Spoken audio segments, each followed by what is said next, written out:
السلام علیکم ورحمۃ اللہ وبرکاتہ۔ دوستو، آپ سبھی کو دل کی گہرائیوں سے خوش آمدید کہتا ہوں۔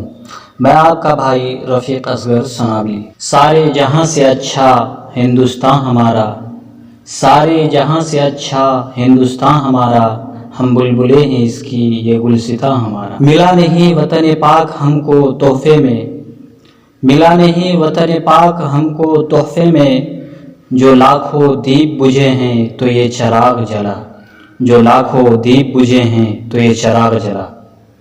وطن کی پاسبانی جان و ایمان سے بھی افضل ہے، وطن کی پاسبانی جان و ایمان سے بھی افضل ہے۔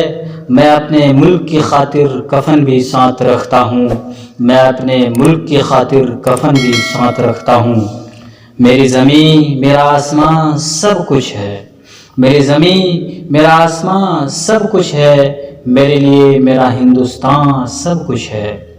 میرا دل اور میری جان ہندوستان، میرا دل اور میری جان ہندوستان، ہے کوئی تجھ سا کہاں ہندوستان، ہے کوئی تجھ سا کہاں ہندوستان۔ دوستو، جیسا کہ ہم سب جانتے ہیں کہ آج 15 اگست ہے، یعنی آج ہمارے ملک ہندوستان کا 75واں یوم آزادی ہے۔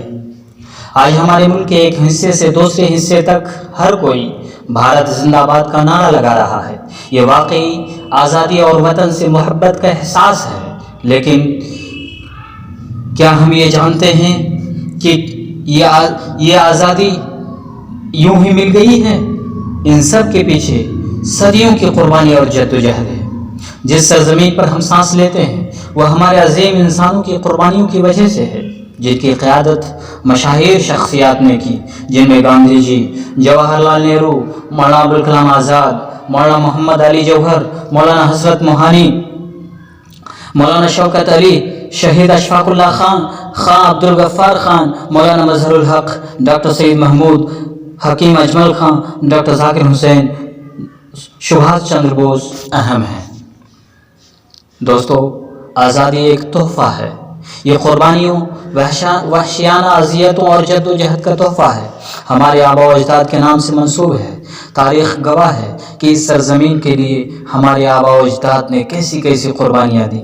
لوگوں کے حقوق کے لیے ہمارے رہنما چٹان کی طرح کھڑے رہے، کئی بار قید ہوئے، بہت سی مشکلات کا سامنا کرنا پڑا، پھر بھی وہ پیچھے نہیں ہٹے۔ اس آزادی کا صحرا ہمارے عظیم لیڈران کو جاتا ہے، جنہوں نے عوام کے حقوق کے لیے کبھی سمجھوتا نہیں کیا۔ انہوں نے ہر سکون کو ترک دیا اور آزادی کی حمایت کی۔ معزز دوستو، برٹش انڈیا میں ہم سب زنجیروں میں قید تھے، ہمارے حقوق پر سمجھوتا کیا گیا، ہم نے گھٹن محسوس کی، ہماری سیاسی، سماجی اور معاشی حالات بہت خراب تھی، اور سب سے اہم بات یہ تھی کہ کسی بھی غیرت مند ہندوستانی کے لیے غیر ملکی طاقتوں کی غلامی میں رہنا اعزاز نہیں تھا۔ آج ہمارا ملک ترقی کے نئے مراحل سے گزر رہا ہے، ہم ایٹمی طاقت رکھتے ہیں، ہمارے پاس بہادر فوج کی ایک بڑی جماعت ہے، ہماری سرحدیں محفوظ ہیں، ہمارے دشمن ہم سے ڈرتے ہیں، ہم دنیا کے آزاد اور خوشحال لوگوں کی سب سے بڑی جمہوریت کے مالک ہیں، ہم سیاسی طور پر طاقتور، معاشی طور پر مضبوط اور عسکری طور پر ترقی یافتہ ہیں۔ بطور نوجوان ہم کل کے لیے اپنی قوم کا مستقبل ہیں، ہمیں مسائل کو دیکھنے اور فوری حل تلاش کرنے کی ضرورت ہے۔ ہمیں متحد ہونا ہوگا، جیسا کہ ہمارے عظیم لیڈر گاندھی نے کہا، مستقبل اس پر منحصر ہے کہ ہم موجودہ دور میں کیا کرتے ہیں، لہذا ہمیں اپنے آج کو بہتر کل کے لیے استعمال کرنا ہوگا۔ پیارے دوستو، اتحاد میں طاقت ہے، اس لیے ہمیں متحد ہونا ہوگا۔ ہمیں آج یہ عہد کرنا ہوگا کہ ہم اپنی سرزمین کو کبھی نقصان نہیں پہنچنے دیں گے، ہم اپنے ملک کو دنیا میں طاقتور اور قابل احترام بنانے کے لیے ہر ممکن کوشش کریں گے۔ آئیے متحد ہوں، محنت کریں اور اپنے ہر دوست اور دشمن کو یکساں بتائیں کہ ہم دوستوں کے ساتھ دوست ہیں اور دشمنوں کے ساتھ سخت ہیں۔ انہی باتوں کے ساتھ میں اپنی گفتگو کو ختم کرتا ہوں۔